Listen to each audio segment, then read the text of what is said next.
Libur Natal dan Tahun Baru selalu memberikan dampak positif bagi sektor pariwisata, terutama di daerah. Hal ini seiring dengan banyaknya masyarakat yang memanfaatkan momentum Nataru untuk melakukan perjalanan ke berbagai daerah. Libur panjang Natal 2025 dan Tahun Baru 2026 menjadi momentum bagi beragam sektor usaha, tidak terkecuali industri pariwisata untuk bisa meningkatkan kinerja dan pendapatan lebih besar.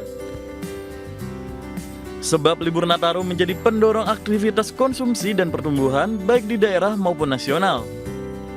Apalagi survei Badan Kebijakan Transportasi Kementerian Perhubungan yang memproyeksikan jumlah pergerakan masyarakat saat libur Nataru 2025-2026 sebanyak 119,5 juta orang atau 42,1% jumlah penduduk Indonesia. Kadin Indonesia bahkan memprediksikan perputaran uang saat Nataru tahun ini bisa mencapai 107,56 triliun rupiah. Dan Bank Indonesia memperkirakan akan terjadi peningkatan terhadap jumlah penukaran uang selama libur panjang Nataru yang dipicu kondisi ekonomi dan sosial masyarakat yang semakin membaik secara umum. Sehingga Bank Sentral melakukan peningkatan terhadap modal penukaran uang sebesar 36%. Sehingga libur Nataru diharapkan bisa meningkatkan pemerataan ekonomi di daerah secara lebih masif. Sementara itu, pemerintah menargetkan nilai transaksi belanja masyarakat pada libur tahun ini bisa mencapai 110 triliun rupiah.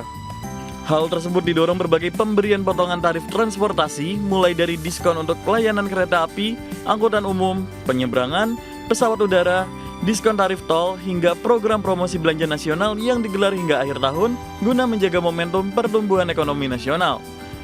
Berbagai sumber IDX Channel.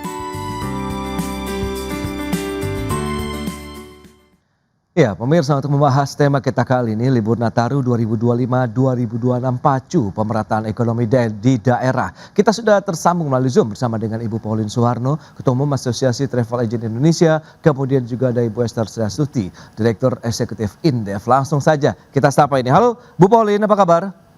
Halo Mas Pras, apa kabar Mas? Selamat Natal, selamat tahun baru.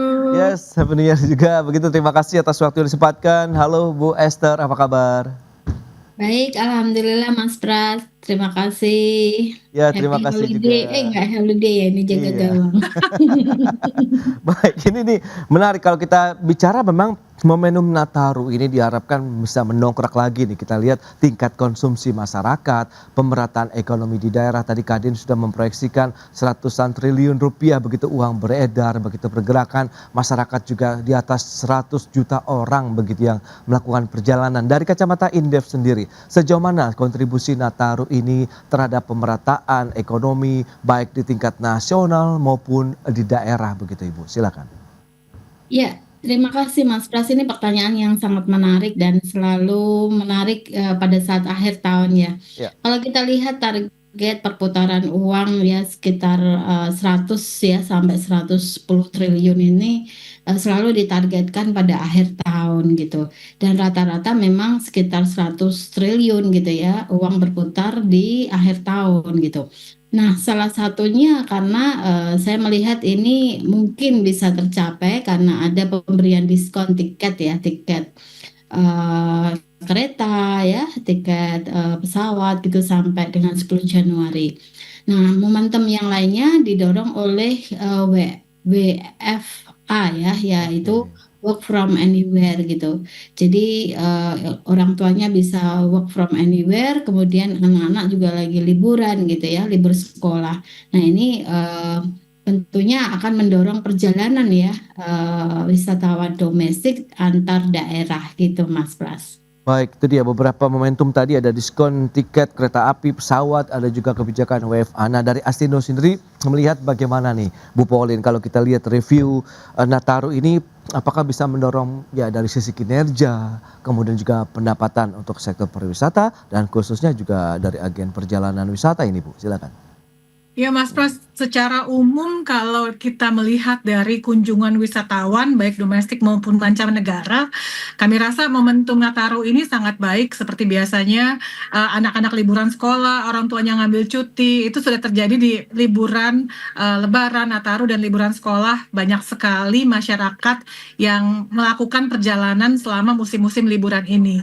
Nah, menarik untuk dicermati adalah kali ini pemerintah memberlakukan diskon untuk tiket transportasi jauh-jauh hari sebelum Nataru, sebelum libur itu sendiri. Kalau nggak salah 1,5 bulan sebelum libur Nataru sudah diberlakukan harga tiket promosi untuk keberangkatan di periode tertentu, periode libur Nataru, sehingga banyak masyarakat yang memanfaatkan potongan diskon ini untuk membeli tiket-tiket perjalanan, melakukan perjalanan domestik. Nah, dari sisi perjalanannya sendiri memang kita juga sudah melihat adanya peningkatan terutama wisatawan domestik yang melakukan perjalanan antar daerah. Tetapi yang perlu diamati adalah apakah mereka memang membeli paket perjalanan ini melalui anggota kami, travel agent. Oke. Karena kebanyakan masyarakat ketika melakukan perjalanan domestik, mereka merasa sama-sama gue bisa ngomong bahasa Indonesia, informasinya gampang dicari, kemudian juga transportasi online mungkin juga sudah mudah di beberapa destinasi, terutama destinasi liburan, lalu juga adanya akomodasi menggunakan villa ataupun Airbnb dan sebagainya. Nah, jadi hal-hal ini membuat peranan dari travel agent sendiri itu kurang banyak dimanfaatkan oleh masyarakat. Oke. Padahal ketika masyarakat melakukan perjalanan ke satu destinasi menggunakan jasa agen perjalanan atau travel agent, masyarakat akan mendapatkan value yang lebih karena ada kegiatan atau aktivitas yang bisa dilakukan oleh masyarakat pelaku perjalanan dengan memanfaatkan budaya lokal, aktivitas lokal dan sebagainya.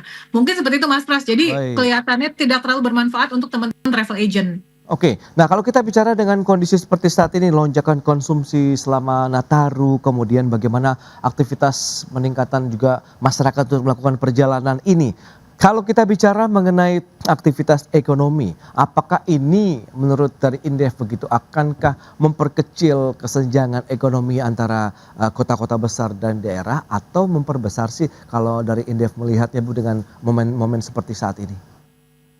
Ya, kalau saya melihat ini akan memperkecil kesenjangan ekonomi tapi hanya untuk sementara. Oke. Karena kalau kita lihat dari data makronya, kesenjangan ekonomi kan direpresentasikan dengan rasio Gini ya. Ya. Nah, sementara rasio Gini-nya ini angkanya ini tidak terlalu ada perubahan signifikan gitu. Nah, namun hal ini liburan Nataru ini saya yakin gitu ini akan mendongkrak konsumsi gitu ya. Walaupun untuk sementara karena ada liburan. Nah, dengan adanya konsumsi rumah tangga yang terdongkrak, maka di daerah itu juga akan ada pemerataan ya. Itu saja sih Mas Pras. Itu dia, diharapkan memang ada pemerataan karena aktivitas masyarakat yang bepergian membawa uang yang banyak juga, sehingga diharapkan mereka juga melakukan konsumsi ya di daerah tujuan mereka. Baik, kita akan bahas lebih jauh lagi begitu bagaimana strategi, apakah insentif masih diperlukan juga begitu untuk menjaga momentum ini. Ya seperti yang Bu Esther katakan, tidak hanya untuk sementara saja tapi bisa untuk jangka panjang. Kita bahas nanti di segmen berikutnya. Kita akan jeda dulu sebentar dan pemirsa tetaplah bersama kami. Ya, terima kasih Anda masih bergabung bersama kami dalam Market Review, dan pemirsa kita akan cermati bersama seperti apa sih puncak arus mudik dan juga balik dari libur Nataru tahun 2025-2026. Ini dia proyeksi dari Kementerian Perhubungan di mana puncak arus mudiknya sudah lewat begitu di pekan kemarin. Kita lihat puncak arus balik kita proyeksikan Jumat 2 Januari 2026 sekitar 20,81 juta orang yang akan melakukan perjalanan kembali lagi ke Jakarta ataupun kota-kota besar lainnya. Selanjutnya kita akan cermati bersama. Ini ada 10 provinsi tujuan utama dari masyarakat begitu ya pada saat libur Nataru. Ya, seperti yang bisa Anda saksikan. Ya, ada Jawa Tengah 20,23 juta orang, kemudian Jawa Timur, Jawa Barat, Jogja, Sulawesi Selatan, Sumatera Utara, Jakarta, Bali, NTT dan juga Lampung. Itu dia beberapa provinsi tujuan utama ya. Dan berikutnya kita lihat dari sisi pengguna moda transportasinya, mobil pribadi ini paling banyak ya, 51,12 juta orang atau 42,78%. Ada sepeda motor, kemudian bis, mobil sewa dan juga mobil travel, kemudian pesawat dan juga kereta api jarak jauh. Selanjutnya ada kapal penyeberangan, kapal laut dan komuter lain. Ini dia pengguna moda transportasi selama libur Nataru. Kita akan lanjutkan kembali perbincangan bersama dengan Ibu Pauline Suharno dari Astindo, kemudian juga Ibu Esther Siastusti, Direktur Eksekutif Indef. Ini dia. Dengan beberapa data tadi yang sudah disampaikan, beberapa destinasi tujuan masyarakat begitu ya, masih beberapa kota besar. Yang utama tadi ada Jawa Tengah, Jawa Timur, Jawa Barat, bahkan Jakarta pun menjadi tujuan utama juga. Nah, kalau kita lihat dengan posisi seperti saat ini, preferensi masyarakat lah kalau bisa disampaikan ini Bu Esther, ini saat ini masyarakat memang ingin melakukan bepergian dalam rangka memang menikmati libur Nataru atau memang hanya sekedar bagaimana mereka ya berkunjung saja ke sanak saudara di kampung halaman, sehingga diharapkan nanti ya apakah pola konsumsinya juga akan lebih tinggi dibandingkan dengan sebelumnya atau justru agak tertahan, mengingat kita nanti akan ada lagi libur panjang nih Bu, ada untuk Ramadan dan juga Lebaran tentunya nanti. Silakan. Kalau menurut saya, tadi kan menurut data yang tadi memang masih hanya terpusat pada kota-kota besar ya, karena kita lihat ada sarana prasarananya di kota-kota itu memang lebih bagus gitu ya. Nah, apakah nanti hanya akan mengunjungi sanak saudara? Iya, tetapi yang terlebih penting lagi mereka datang gitu ya untuk berwisata, healing-healing gitu Mas Pras. Oke. Nah, di tempat-tempat wisata karena saya menyaksikan sendiri ya, di mall, kemudian di objek-objek wisata itu relatively crowd-nya itu lebih banyak ya, sehingga mereka datang untuk makan, untuk nonton bioskop, nah kemudian untuk ya healing-healing, foto-foto gitu. Nah, jadi tidak hanya mengunjungi sanak saudara saja gitu Mas Pras. Baik. Nah, kalau Astindo melihat daerah-daerah yang menjadi tujuan favorit begitu, apakah dari tahun ke tahun masih sama atau bagaimana nih Bu Pauline? Ini menarik sih Mas Pras, nggak nyangka kalau ternyata tahun ini Jawa Tengah bisa menggeser. Biasanya kan Bali jadi tujuan utama ya Mas Pras ya. Ternyata Jawa Tengah jadi apa namanya top destination untuk warga negara Indonesia. Nah, tapi tadi melihat dari grafis yang disampaikan, banyak pelaku perjalanan yang lebih banyak menggunakan mobil pribadi. Nah, ini jadi tolak ukur buat travel agent justru Mas Pras. Jadi ternyata karena mereka pakai mobil pribadi, berarti mereka tidak menggunakan jasa travel agent untuk membeli satu paket perjalanan. Nah, makanya kenapa di travel agent kelihatannya kalau untuk perjalanan domestik sendiri tidak terlalu signifikan nih angka salesnya dibandingkan dengan angka sales untuk perjalanan outbound. Karena kalau perjalanan outbound mungkin masyarakat masih merasa perlu menggunakan jasa travel agent, sementara ketika melakukan perjalanan domestik masyarakat ya udah karena mereka pakai mobil sendiri, kemudian sewa mobil mungkin HRS segala macam, pergi dengan sanak saudara, sampai ke tempat hanya dengan menggunakan Google Maps, GPS segala macam, mereka sudah bisa sampai ke destinasi tujuan, bisa sampai ke atraksinya. Kemudian lihat Google review restoran apa sih yang lagi viral, restoran apa yang lagi hits sana, belanja apa yang Mas buy di situ, souvenirnya apa, mereka bisa dapatkan itu dari online semua, sehingga mereka tidak memerlukan lagi jasa travel agent. Dan menjadi PR juga bagi kami, bagi teman-teman kami di daerah, untuk mengemas paket perjalanan yang lebih atraktif lagi, yang lebih kreatif, supaya nantinya ketika pelaku perjalanan melakukan perjalanan ke destinasi mereka, si teman-teman travel agent ini bisa menawarkan paket-paket yang unik dan valuable untuk masyarakat. Jadi nggak cuma gigit jari aja ketika ngelihat kunjungan ke daerahnya tinggi, tapi nggak dapat cuannya. Itu dia. Nah, kalau kita bicara mengenai paket wisata yang ditawarkan Astindo ya, teman-teman anggota Astindo begitu, untuk bisa menghubungkan antara wisatawan yang tadi datang ke daerah dengan pelaku UMKM atau dengan aktivitas pariwisata ataupun mungkin destinasi wisata di daerah-daerah itu seperti apa ya Bu? Nah, sebetulnya dari 2 tahun terakhir kita itu sudah melakukan kolaborasi dengan desa wisata, Mas Pras. Oke. Jadi desa wisata itu kita ajak mereka untuk membuat aktivitas, misalkan mereka memperkenalkan budaya tradisional mereka di daerah, kemudian memperkenalkan masakan khas di daerah mereka. Kita ajak wisatawan itu untuk melakukan cooking class bersama-sama dengan teman-teman di desa wisata. Lalu juga trekking di desa wisata. Lalu yang tadi dibilang Bu Esther, healing menggunakan bahan-bahan tradisional dari daerah mereka untuk wellness treatment dan sebagainya. Nah, cuma kebanyakan memang paket-paket ini lebih banyak diminati oleh wisatawan asing, Mas Pras. Oke. Wisatawan domestik itu agak jarang menikmati kegiatan-kegiatan seperti ini. Mungkin tadi menyambung lagi dengan vibes yang diharapkan oleh masyarakat ketika mereka berkunjung ke satu destinasi, mereka lebih suka berkunjung ke destinasi yang lebih modern, yang vibes-nya berbeda dengan di kota mereka, lebih mengutamakan berkunjung ke kota-kota besar Oke. dengan fasilitas yang lebih modern, sehingga mereka pun kayaknya agak kurang tertarik dengan aktivitas-aktivitas tradisional di desa wisata. Oke, itu dia makanya tadi Jakarta menjadi salah satu tujuan utama juga nih ya, masyarakat pada saat libur Nataru. Nah, Bu Esther, sejauh mana akhirnya kalau kita bicara mengenai sektor pariwisata ini bisa menjadi penggerak ekonomi di daerah? Tadi sudah ada koordinasi kerjasama dengan desa-desa wisata. Nah, sejauh ini sudah cukup efektif dan optimal tidak menurut kacamata Bu Esther? Kalau saya melihat status teman saya ya, Ya. dibandingkan beli tiket ke luar negeri, kemudian dibandingkan dengan beli tiket ke domestik, jauh lebih murah ke luar negeri, katakanlah Malaysia, Singapura gitu ya. Nah, sehingga mungkin ke depannya insentif untuk memberikan diskon tiket pesawat itu ya, penerbangan untuk ke destinasi wisata yang di luar Jawa itu lebih diutamakan gitu ya. Sehingga Oke. tadi travel agent pun bisa menikmati. Saya juga mau kok Bu, melihat ya desa wisata di di luar Jawa gitu. Tapi masalahnya sekarang itu kan yang pertama adalah tiketnya memang lebih mahal untuk penerbangan ya. Dibandingkan kalau kita hanya ke Singapura atau ke Malaysia, ke Thailand gitu, Vietnam.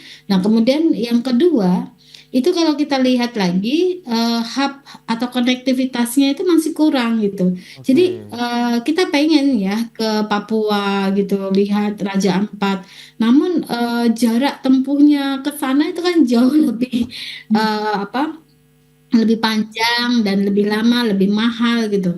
Nah, yang ketiga adalah kalau kita lihat bencana ini kan kemana-mana. Jadi ini hal safety ini merupakan hal utama yang dipertimbangkan oleh wisatawan domestik. Daripada Oke. jauh-jauh keluar Jawa gitu, ada potensi banjir, gempa dan seterusnya. Mendingan kita yang deket-deket aja sih gitu. Yang penting healing-healing tadi gitu. Nah, itu dia. Lantas bagaimana optimalisasi peran pemerintah daerahnya untuk bisa meningkatkan multiplier efek dari yang momentum ini? Kita akan bahas lebih jauh nanti di segmen berikutnya lagi. Kita akan jeda sebentar ya Bu Pauline dan juga Bu Esther dan pemirsa. Kami akan segera kembali usai pariwara berikut ini.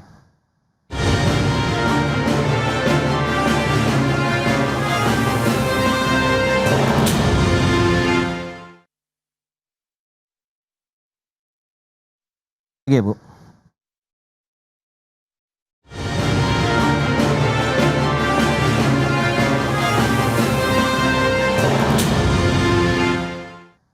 Ya, terima kasih Anda masih bergabung bersama kami dalam Market Review dan kita lanjutkan kembali perbincangan bersama dengan Ibu Pauline Suharno, Ketua Umum Asosiasi Travel Agent Indonesia, kemudian Ibu Esther Sri Astuti, Direktur Eksekutif Indef. Ya, dengan menyikapi kondisi seperti saat ini, peran pemerintah daerah, begitu mengingat momentum ini kan juga fenomena tahunan yang terjadi setiap tahun begitu ya. Nah, apakah menurut Bu Esther kemudian juga ini sudah ada optimalisasi kebijakan, kemudahan-kemudahan mungkin yang diberikan oleh pemerintah daerah untuk sektor pariwisata, pengembangan UMKM atau bagaimana sehingga tadi perputaran uangnya benar-benar dirasakan di daerah, pemerataannya pun terjadi begitu dari sisi ekonomi kita. Silakan.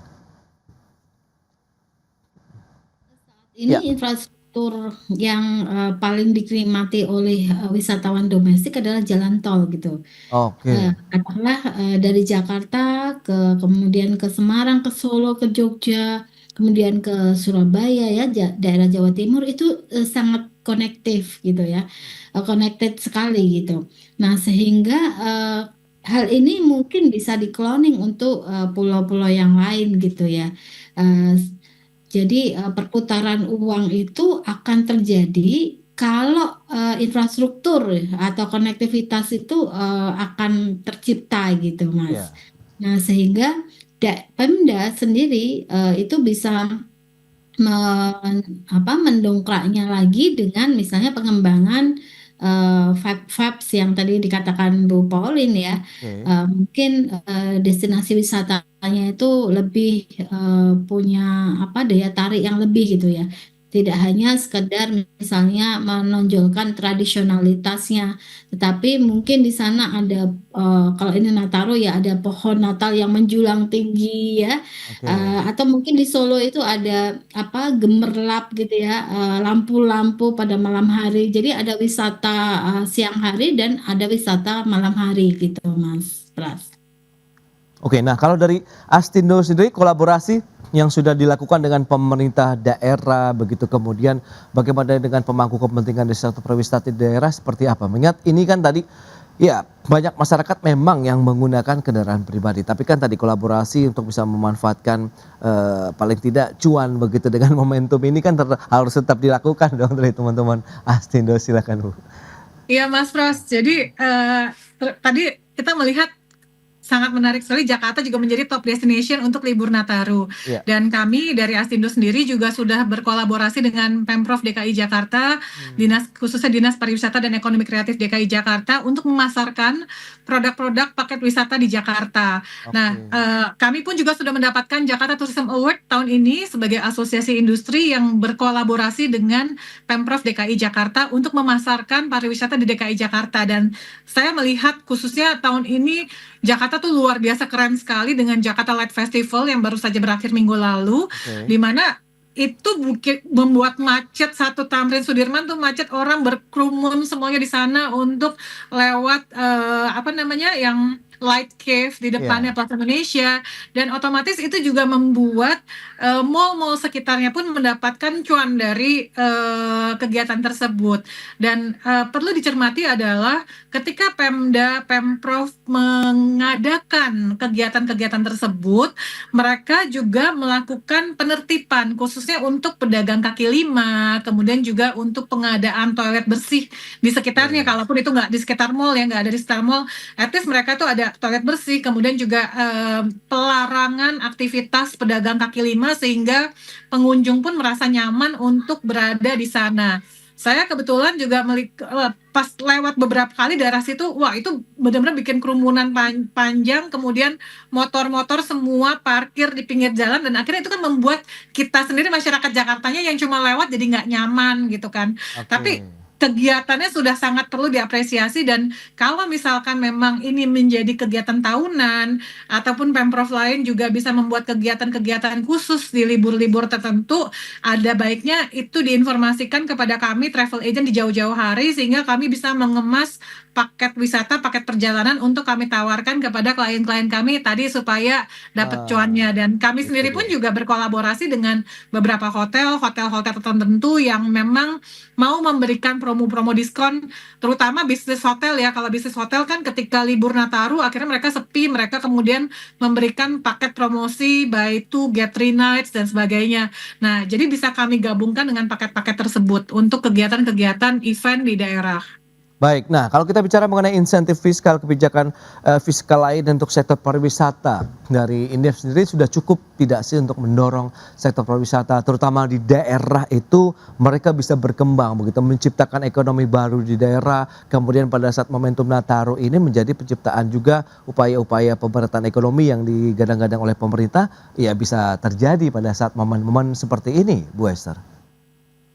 Ya, kalau saya masih melihat ini sangat kurang ya, karena kita punya potensi wisata yang sangat luar biasa dengan berbagai destinasi wisata yang berbagai pemandangan ya, view baik itu laut, gunung, kemudian daratan dan seterusnya. Namun ya masih wisatawan domestik ini masih hanya terpusat pada kota-kota tertentu yang tadi Mas Pras tayangkan ya Ya. datanya. Artinya hanya terpusat pada kota-kota besar. Hmm. Nah, sehingga ke depannya insentif fiskal dan non fiskal ini harus diberikan gitu untuk mendorong sektor pariwisata.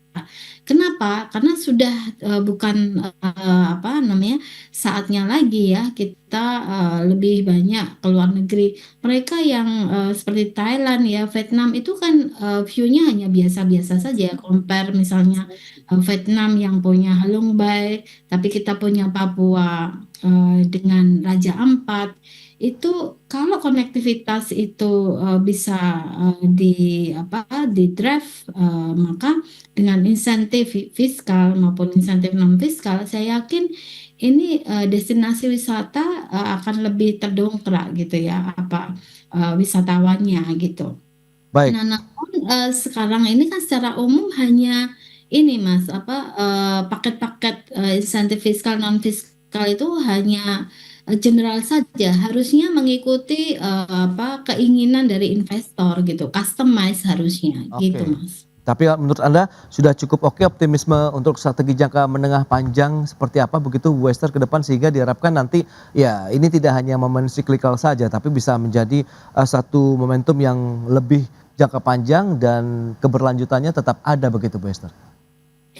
Iya, saya yakin kalau kita bisa kembangkan sektor pariwisata ini tidak hanya wisatawan domestik, tetapi juga wisatawan asing ya. Oke. Artinya kalau mereka datang berarti devisa negara akan bertambah. Oh, Jadi tumpuannya itu tidak hanya konsumsi rumah tangga untuk bisa mendongkrak pertumbuhan ekonomi, tetapi ekspor ya, kemudian devisa negara dari sektor pariwisata pun juga bisa menjadi ini ya titik tonggak tulang punggung dari ini penerimaan negara gitu Mas.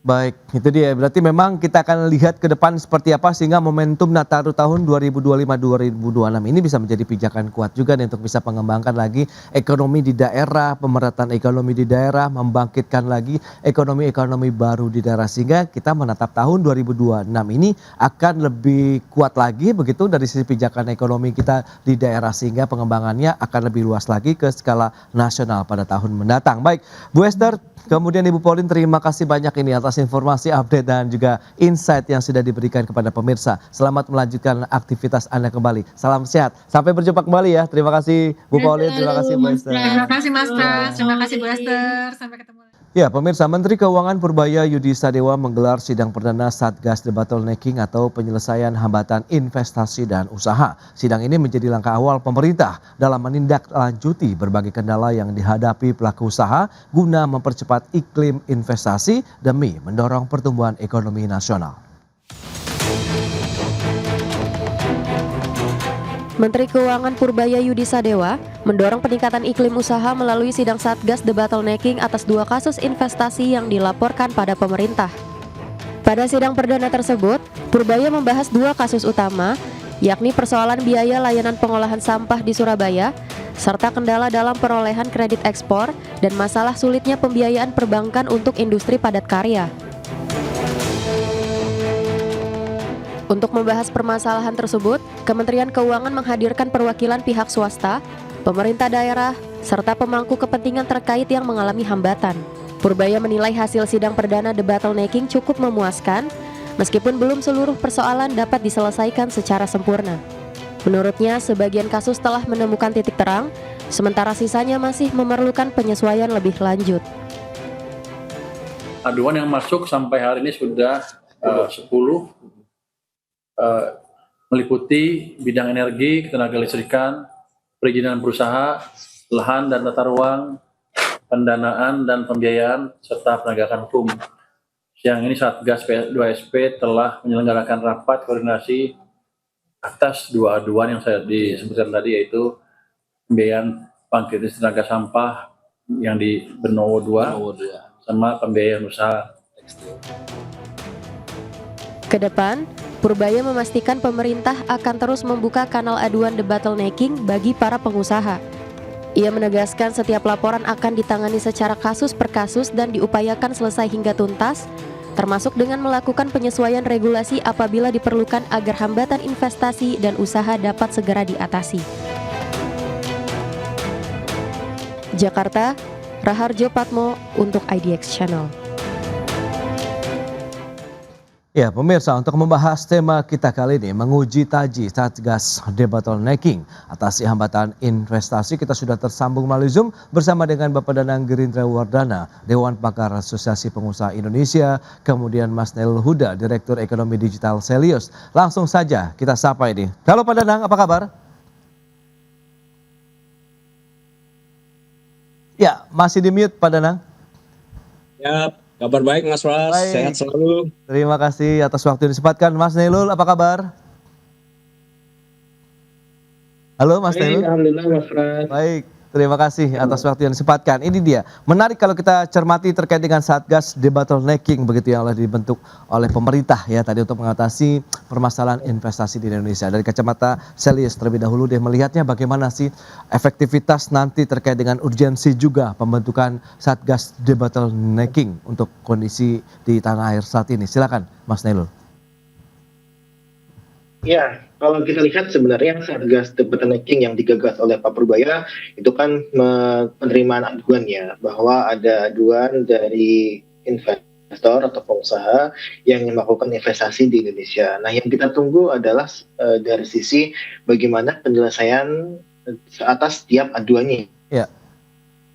Ya gitu kan, bahwa di situ terdapat banyak masalah yang pasti melibatkan banyak kementerian juga gitu. Nah ini yang kita tunggu adalah bagaimana dari sisi Kementerian Keuangan itu bisa untuk menyelesaikan aduan-aduan tersebut dengan mengkoordinasikan di bawah beliau gitu kan. Nah ini juga harusnya didukung oleh segenap kementerian ya, dan saya rasa ini yang jadi tantangan ke depan. Tapi kalau kita lihat dari adanya kanal aduan ini juga sebenarnya sudah bisa menjadi sinyal yang positif gitu kan. Nah meskipun kalau kita lihat seharusnya ini juga bukan berasal dari aduan saja, tapi dari sisi pemerintah yang memang mendapatkan informasi bukan hanya dari pengusaha, tapi mungkin dari media sosial ataupun dari media massa yang memang banyak mengangkat isu-isu terkait dengan adanya permasalahan investasi di Indonesia. Nah, jadi tidak hanya bertumbuh kepada aduan, tapi juga memperluasnya di dalam ya berita-berita yang mungkin tidak sempat diadukan oleh pengusaha dan sebagainya. Jadi tidak hanya sebagai kanal aduan ya, tapi adalah untuk penyelesaian dari sisi debottlenecking investasi di Indonesia. Itu dia, penyelesaian ataupun nanti setelah ada pengaduan, actionnya seperti apa ya nampaknya diharapkan oleh pelaku usaha setelah adanya momentum ataupun kegiatan ataupun usaha pengaduan yang sudah dilakukan. Nah, dari kacamata Apindo sendiri melihat bagaimana urgensi pembentukan Satgas Debottlenecking ini Pak Danang? Apakah ya akhirnya menjadi angin segar juga nih yang ditunggu-tunggu pelaku usaha? Silakan. Ya. Ya, kita senang aja kalau ada inovasi-inovasi baru yang dilakukan oleh pemerintah dalam konteks pelayanan investasi ya. Tapi Satgas menurut saya biasa aja, banyak bikin Satgas-Satgas. Dulu zaman pemerintahan yang lalu juga Satgas dibikin banyak sekali dan sekarang ada Satgas lagi ya. Tapi kita apresiasi lah. Tapi inti pentingnya apa ketika kita melakukan sebuah proses yang disebut dengan debottlenecking itu dan berangkat dari laporan aduan dari para pengusaha. Nah ini yang concern besarnya di sana. Benarkah para pengusaha mau mengajukan kalau ada konflik regulasi di situ, mengajukannya kemana? Ke Satgas ini gitu. Nah kalau sistemnya proses pengaduan seperti itu, kita harus melihat juga para pengusaha mungkin juga malah khawatir untuk mengajukan hal-hal seperti itu kan. Dan biasanya kekhawatiran itu menuju kepada mereka untuk diam aja atau kemudian menggunakan lembaga-lembaga konsultan untuk menyelesaikan masalah-masalah yang dihadapi. Tidak langsung berhadapan dengan pejabat pemerintah, mengingat lebih sering para oknum pejabat pemerintah berada di balik konflik-konflik regulasi itu. Ini menjadi satu concern besar. Apakah benar bisa diselesaikan secara melalui lembaga yang disebut Satgas ini, yang mekanismenya penyelesaiannya adalah pengaduan. Kalau menurut saya begini ya, lebih baik pemerintah melakukan self assessment lah. Pengaduan bolehlah melalui medsos kan, agak terlalu Oke. tidak formal gitu ya. Tapi gini, kalau pemerintah melakukan dengan cara self assessment, melihat sendiri apa konflik-konflik antar regulasi dan kemudian melakukan debottlenecking atas inisiatif sendiri, itu jauh lebih baik daripada menunggu partisipasi aktif dari para pengusaha yang biasanya takut untuk mengadukan kalau ada konflik-konflik regulasi yang pada dasarnya berangkat dari kepentingan para pejabat publik ya, oknum-oknum di situ. Itu Oke. yang harus kita lihat pertama, Mas. Jadi hal-hal yang disebut dengan pembentukan satgas-satgas ini juga menunjukkan kelemahan koordinasi birokrasi, karena sebenarnya kementerian koordinator lah yang harus Nah, mampu menyelesaikan berbagai konflik regulasi yang ada di dalam kementerian sektor yang berada di oke. dalam naungannya. Pak Danang, mengingat ini kan menjadi solusi begitu berikutnya ya, inovasi yang sudah dilakukan oleh pemerintah begitu dengan Satgas Debottlenecking. Apakah nanti akan menjadi pintu masuk lagi nih? Meskipun tadi pemerintah sudah melakukan upaya begitu, tapi di satu sisi mungkin Anda sampaikan tadi pelaku usaha masih ragu begitu ya. Tapi kan ini sudah ada pintunya begitu pada saat pengaduan sudah disampaikan, kalau misalnya tadi di informasi pertama sudah dilakukan begitu, ada beberapa sektor yang sudah disampaikan, tinggal nanti bagaimana implementasinya nih, penyelesaian dari aduan-aduan yang sudah dilakukan oleh pelaku usaha, Pak Danang? Contoh aja, pelayanan atau pengaduan terkait pelayanan bea cukai itu Oke, bertahun-tahun sudah dikirimkan kepada baik Kemenko ataupun kepada kementerian teknis seperti Kementerian Keuangan. Tapi hasilnya apa? Hasilnya juga tidak ada satu perbaikan yang cukup serius di bea cukai itu, mengingat banyak sekali konflik-konflik regulasi dan keluar dari Kementerian Perdagangan, Kementerian Perindustrian, kemudian izin karantina dari Kementerian Pertanian.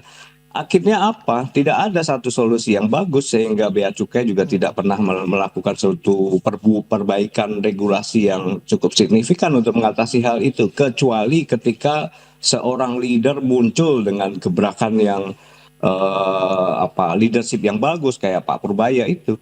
oke, Akhirnya kemudian baik kan, tidak ada sebuah upaya reformasi perbaikan di dalam internal bea cukai. baik, Nah, Pak. masalah ini tidak selesai hanya dengan Satgas, tapi para kepemimpinan menterinya itu. Kalau Oke, para menterinya itu benar-benar punya jiwa entrepreneurship yang benar-benar mau membangun investasi Indonesia, nggak perlu Satgas-Satgas. Mereka dengan sendirinya akan memperbaiki internal di dalam pelayanan kementerian dia, dan kemudian kementerian koordinator bisa melihat peta atau mapping regulasi mana yang menghambat selama ini. Meskipun ya Mas Pras, inisiatif-inisiatif itu sebaiknya juga berangkat dari kantor Kemenko saja lah, tidak oke, dari kementerian sektor gitu. Kementerian koordinator perekonomian itu menjadi satu baik, baik. badan yang lebih penting untuk mampu mengkoordinasikan lintas kementerian, bukan di satu sektor, bukan di satu kementerian keuangan. Baik, Pak Danang. Nah, lantas Mas Nelo, pembentukan Satgas ini apa kira-kira hambatan debottlenecking yang mungkin secara umum harus segera diatasi oleh Satgas ini, mengingat tadi ada beberapa concern juga dari Apindo begitu, Mas Nelo, silakan.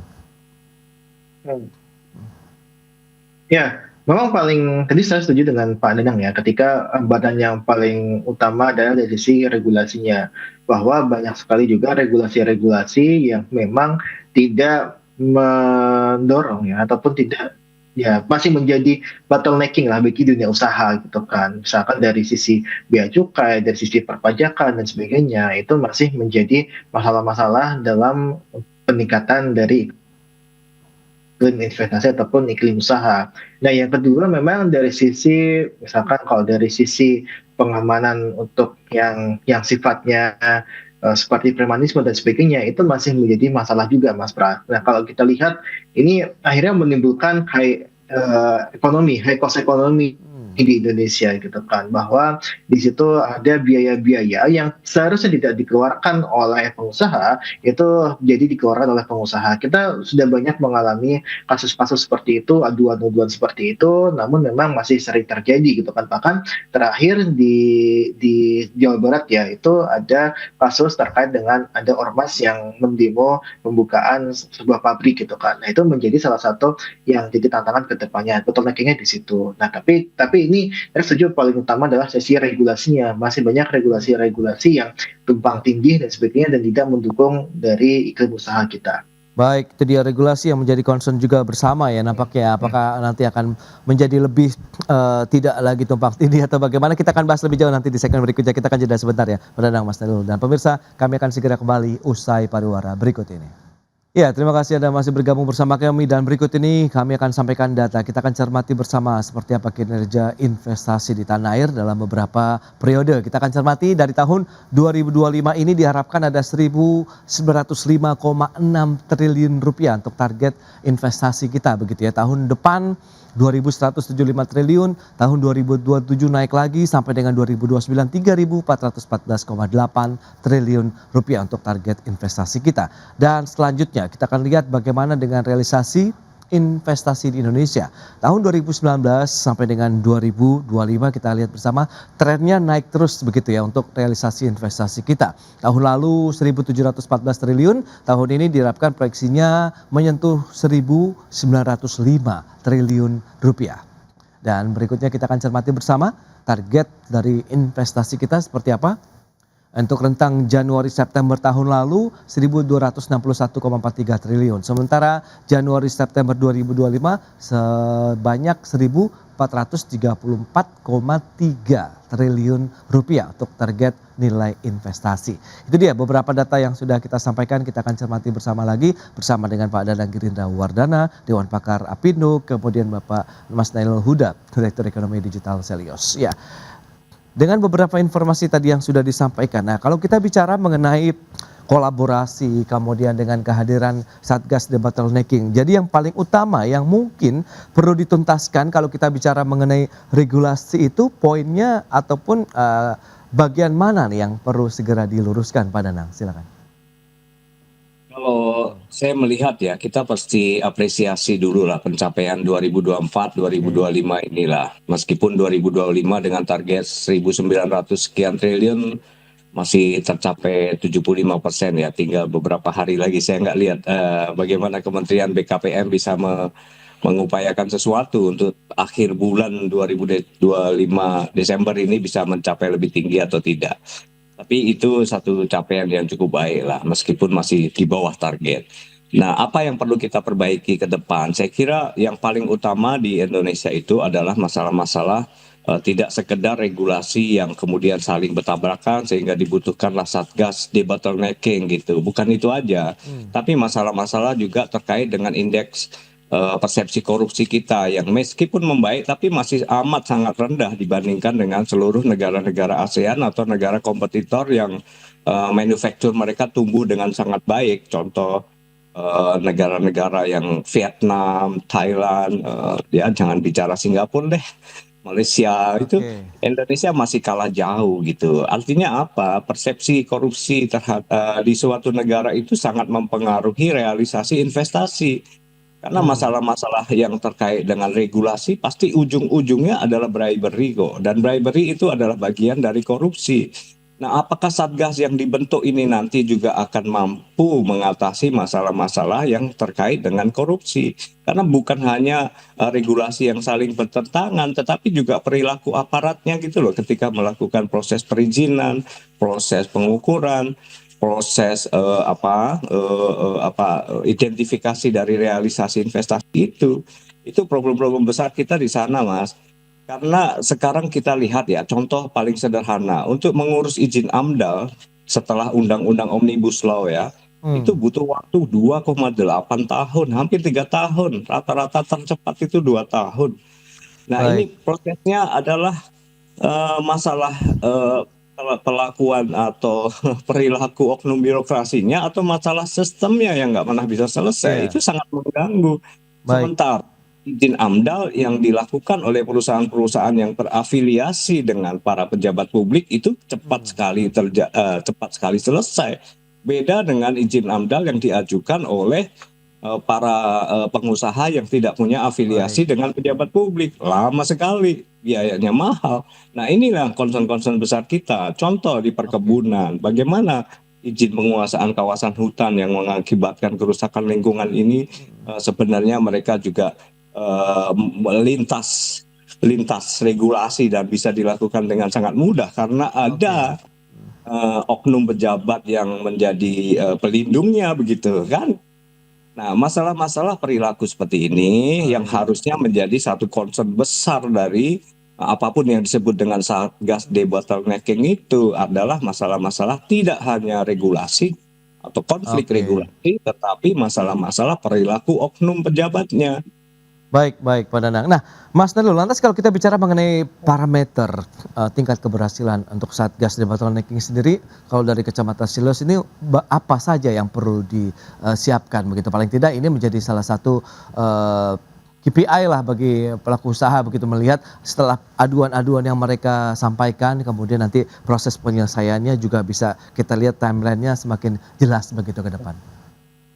Ya, yang pasti adalah dari realisasi dari investasi. Nah, itu kan tentu itu tujuannya. Nah, tapi kalau kita lihat ada outcome yang harusnya tercapai juga. Misalkan kalau kita lihat outcome dari sisi penyerapan tenaga kerja. Nah, ini yang memang harus jadi sasaran ataupun ya dari manfaat dari adanya Satgas ini harus menuju ke sana gitu kan. Nah, sebenarnya kalau kita lihat Mas Pras bahwa tadi kita juga apresiasi bahwa realisasi investasi di triwulan 3 ini cukup positif gitu kan. Tapi satu sisi ini juga masih sangat tertolong sekali dari sisi industri terkait dengan pertambangan.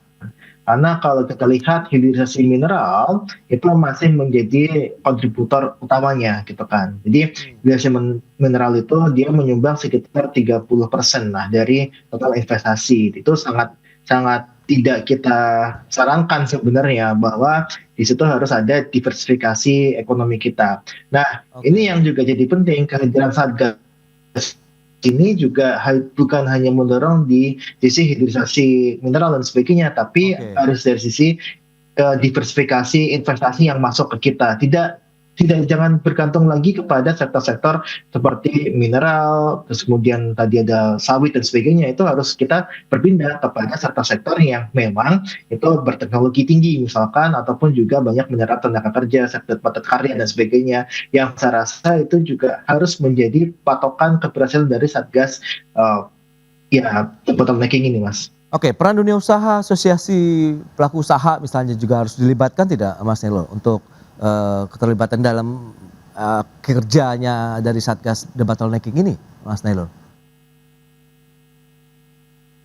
Ya pasti kan dari objek dari Satgasnya sendiri kan dari pelaku usaha kan. Ya. Kalau itu tidak dilibatkan ya sama aja mereka tidak. Ya. Kalau Mas Pras, Ya. di Satgas ini Gitu kan ya. Oke. Harusnya Baik, memang Mas Nailul. dilibatkan Oke. dari awal gitu kan, diusahakan gitu. Baik, Mas Nailul. Silakan tadi ingin menambahkan Pak Danang, singkat saja, silakan. ya, Satgas ini kan terdiri dari para menteri yang Betul. sebenarnya sudah punya tupoksinya masing-masing gitu. Terdiri dari KL ya, kementerian dan lembaga ya, meskipun juga sebenarnya seharusnya sampai Pemda juga. Karena masalah-masalah terbesar itu justru juga di Pemda gitu. Tentang izin lingkungan misalnya, izin penguasaan hutan misalnya, izin Iya.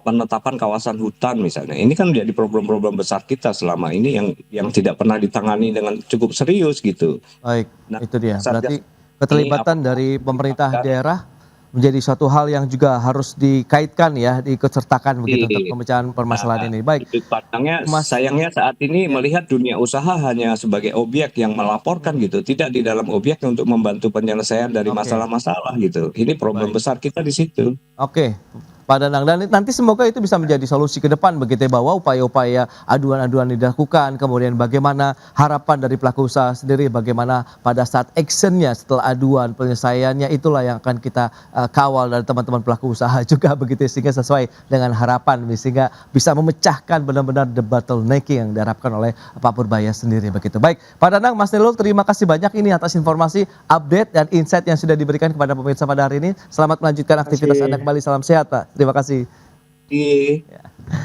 Baik pemirsa, 1 jam sudah saya menemani Anda dalam market review dan perbahari terus informasi Anda hanya di IDX Channel, your trustworthy and comprehensive investment reference. Karena urusan masa depan harus ke depan, aku investor saham. Saya Prasetyo Wibowo beserta seluruh kerabat kerja yang bertugas pamit undur diri. Terima kasih, sampai jumpa.